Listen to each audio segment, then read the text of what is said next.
7, and that is some journey for you. Any way you want it, that's the way you get it. And speaking of anything you want, and that's the way you get it.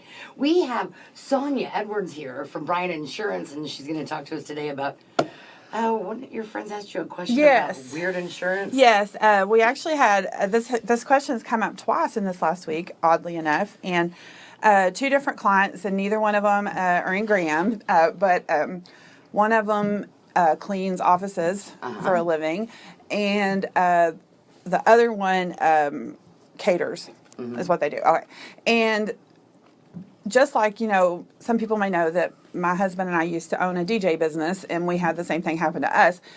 When you work for certain people, whether you're going to contract to clean their office or you're going to DJ their party or whatever, there's, many things. You're going to mow their grass, do their lawn care, that kind of thing. Some businesses require you to carry insurance. Right. And both of the clients that called me, they were just so surprised. Why was the first question, why do they make me do that?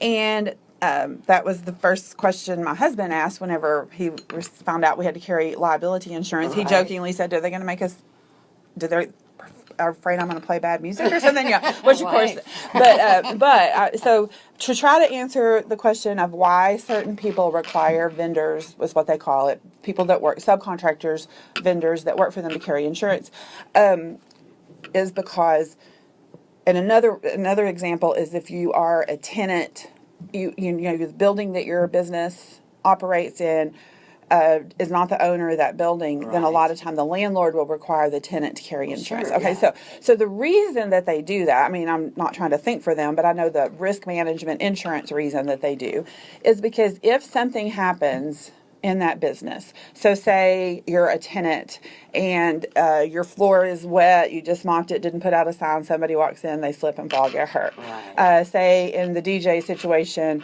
that a line was ran to plug into electricity and it wasn't put down and somebody tripped and got hurt. Okay, if that person that got hurt goes to a lawyer and sue, well, they're going to sue anybody that could possibly have anything to do with it. And right. If as the owner of that property, if you're the only one that has insurance, there's a good chance that they're going to go after you, and they could still go after you, but they want a layer in between them and like a padding. Right, and so that's why they require the vendor, the person that's doing the service, to carry insurance, and the insurance is liability in case you hurt, cause bodily injury or property damage.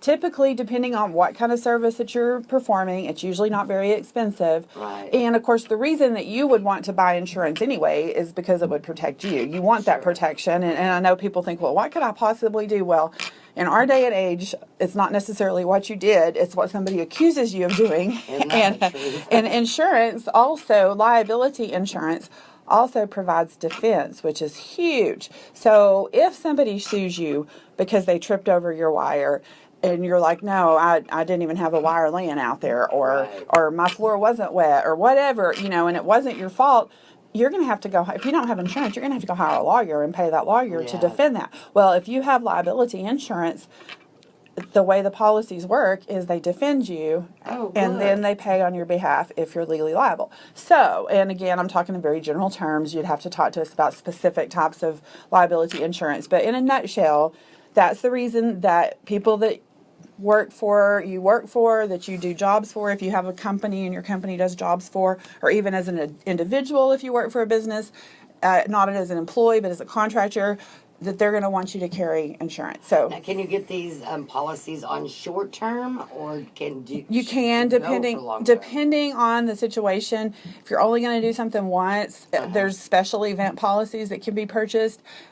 Whenever we look at something like this, we look at, if it is just a 1-day, 2-day thing, we look at those, and what we find most of the time is buying a 1-year policy is usually not that much more. Yeah. And then that way, you could work for more than one person that requires that. So it's up to the individual if they want just the short term, or may very well just be that it's better for them to just buy the policy. Yeah. So in a lot of times it doesn't make sense. I agree. I understand. As a, depending on what you're going to do, what could you possibly do? But again, those that they're probably the people that the vendors are doing work for. It's probably been advised by their general liability carrier and their risk managers to require everybody on site to have insurance. And so, like it or not, think it's important or not, if you're going to work for those people, you're going to have to comply. Sure. So if you have any questions for Sonia, she'll be here at the studio for a little bit, 549-7777, or you can always give her a call at Bryan Insurance. Yes. And that phone number is? Our phone number is 549-2525. You can also come visit us. We're just right downtown Graham, just like the radio station. We're on the second floor of the Sierra Bank building, or you can visit us online at www.bryanins.com. All right, cool. We appreciate you coming in. Thank you. Thank you so much. I guess I'm going to go get some insurance. I guess if I ever bought a catering insurance policy, I would definitely want for a one-time event because no one would come back. Well, I'm with you on that. I don't know. I don't even know if I would do that to anybody to try to do it once. Thank you, Sonia. Thank you.